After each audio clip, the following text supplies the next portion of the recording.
Assalamualaikum warahmatullahi wabarakatuh. Teman-teman sekalian, jumpa lagi bersama saya Muhammad Utfi Mahrus. Masih dalam serial akuntansi keuangan menengah.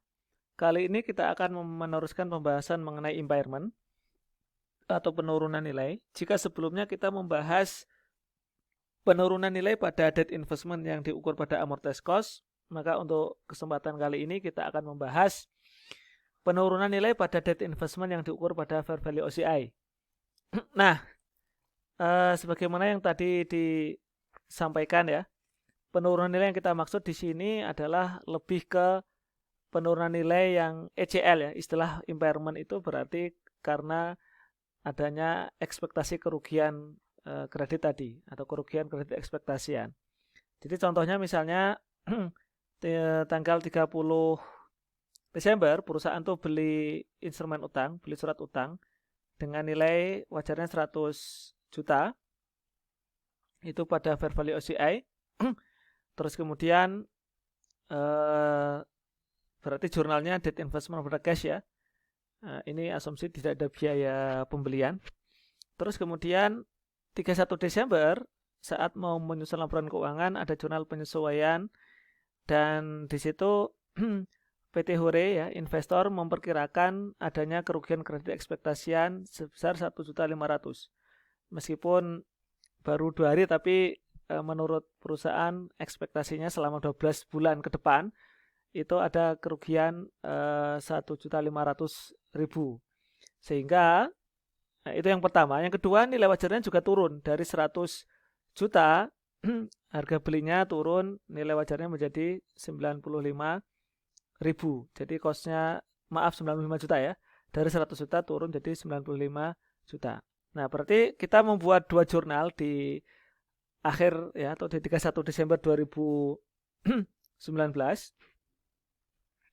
Yang pertama adalah jurnal penyesuaian nilai wajar. Jadi ada penurunan 5 juta. Jadi unrealized holding gain or loss OCI 5 juta pada fair value adjustment 5 juta.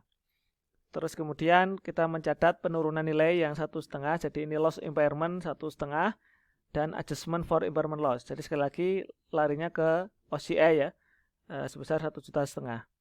Nanti di akhir periode kita tutup ya, karena ini 31 Desember, jadi kita tutup yang adjustment OCI dan unrealized OCI itu kita tutup sehingga saldo OCI kita ada debit 3,5 juta. Kemudian loss-nya kita tutup di RE, sehingga nanti laporan posisi keuangan kita itu debt investment-nya sesuai dengan nilai wajarnya 95 juta, RE-nya sebesar 1,5 ya, debit ya, ini 1,5 RE, karena loss jadi 1,5 debit. AOC-nya juga debit 3,5, jadi net-nya tadi 3,5 ya, karena unrealized-nya tadi 5 juta, terus adjustment-nya yang kreditnya 1,5, jadi net-nya 3,5. Terus di laporan penghasilan komprehensif atau statement of comprehensive income, kita mengakui adanya loss ya, masuk other income expense, masuk laba rugi 1,5. Terus yang masuk OCI tadi ada unrealized yang 5 juta tadi, terus kemudian di adjustment tadi 1,5. Jadi teman-teman kalau kita perhatikan di laporan penghasilan komprehensif ini yang 1,5 penurunan nilai itu saling ini ya, saling menghapus ya. Di laba rugi ada kerugian 1,5, tapi di OCI ada keuntungan 1,5 gitu ya, kreditnya 1,5. Jadi netnya sebenarnya dinetkan jadi impas gitu ya.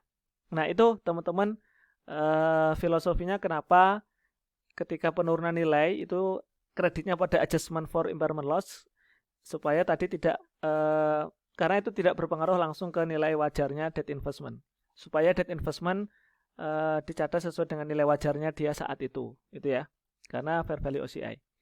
Misalnya di tahun 2020 asumsinya tidak ada transaksi dan di akhir 31 Desember kembali kita mencatat penyesuaian nilai wajar, ternyata nilai wajar turun lagi jadi 90 juta, tapi ECL-nya istilahnya turun ya, perkiraannya awalnya kan 1,5 turun jadi 1 juta. Nah, di sini kita mencatat penyesuaian nilai wajar lagi sebesar 5 juta. Nah, terus kita mencatat recovery. Jadi recovery itu berarti kita mengakui adanya Jadi recovery itu sama seperti tadi. Recovery berarti kreditnya masuk ke laba rugi, ya, kredit. Kemudian debitnya masuk ke OCI. Jadi debitnya itu ke OCI, jadi rugi. OCI-nya mencatat adanya kerugian. Nama akunnya kita samakan ya adjustment. Jadi adjustment itu bukan dari saldo sebelumnya. Adjustment itu memang baru kita munculkan di tahun berjalan sebagai apa istilahnya pasangan dari recovery. Jadi artinya ketika ada recovery berarti di sisi laba rugi kita mengakui pendapatan kredit, di sisi OCI kita mengakui adanya kerugian. Jadi loss gitu ya. Sehingga sebenarnya impas lagi gitu ya. Di sisi OCI 500 kredit debit ya, negatif ya, debit. Di sisi laba rugi other income kredit 500. Nah, seperti itu teman-teman. Seperti biasa nanti ditutup di jurnal penutup.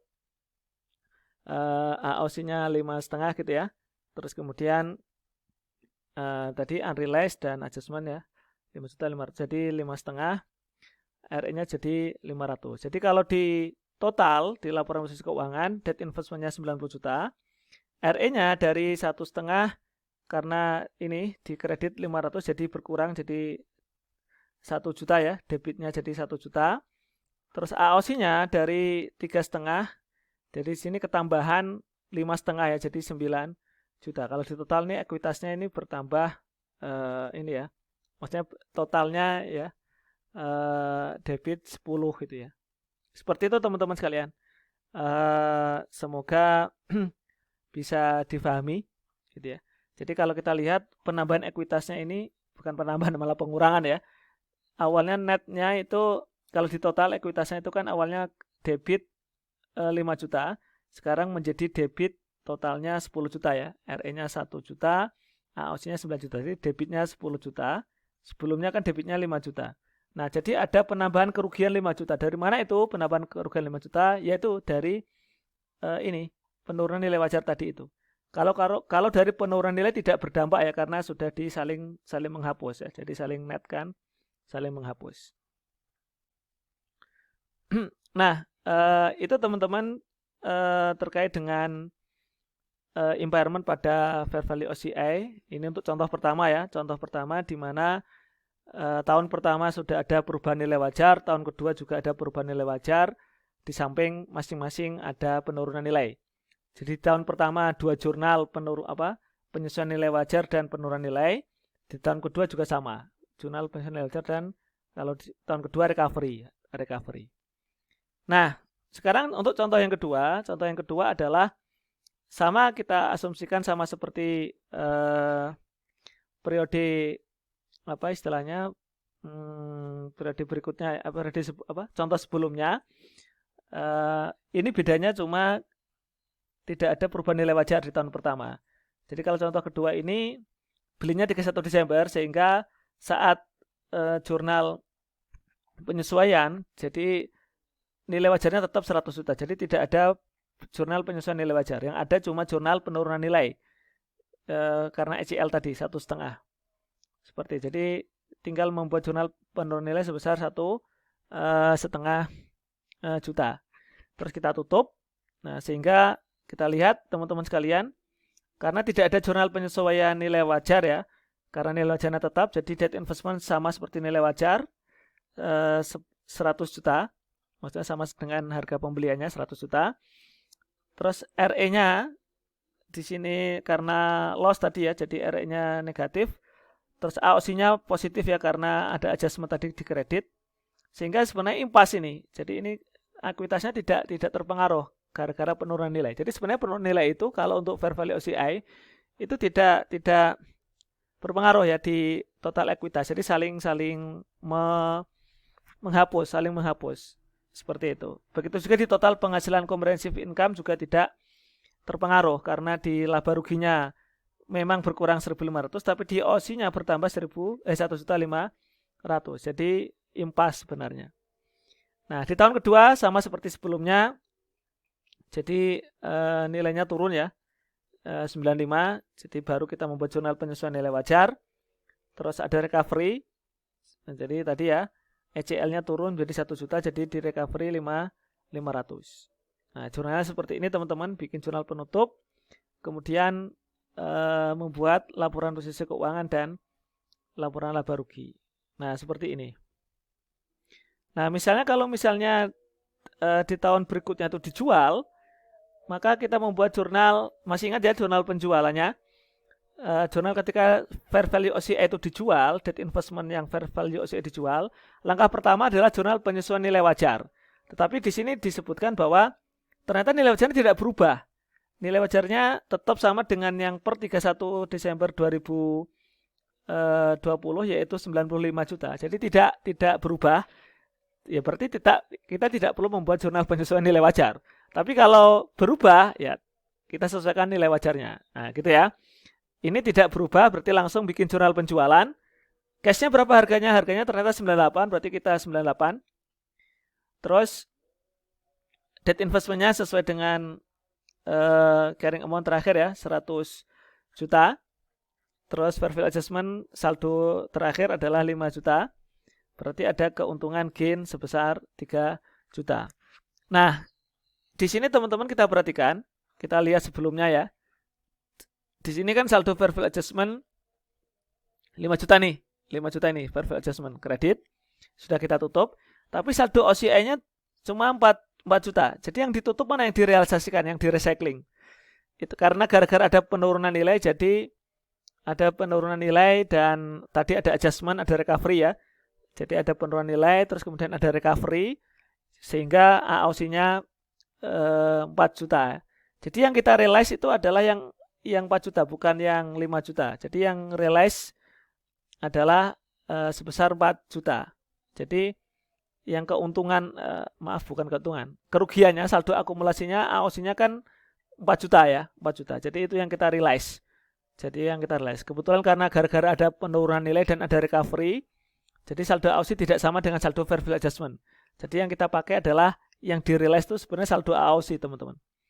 Nah, jadi 4 tapi prosesnya harus melibatkan OCI tahun berjalan ya. Jadi realize 4 juta, unrealized-nya OCI 4 juta, baru ditutup. Nah, baru ditutup. Yang unrealized ditutup ke AOC, yang gain sama realize ditutupnya ke RE. Jadi RE itu berkurang 1 juta. Jadi saldonya RE yang awalnya negatif 1 juta, ditambahin lagi jadi negatif 2 juta. Gainnya 3 juta, gainnya ini 3 juta. Realize-nya di sini rugi ya, loss-nya 4 juta. Nah, kita mengakui unrealized yang OCI adalah 4 juta. Demikian teman-teman materi tentang impairment yang debt investment yang fair value OCI. Semoga bisa dipahami dan materi kita telah selesai dan tetap semangat. Salam belajar. Assalamualaikum warahmatullahi wabarakatuh.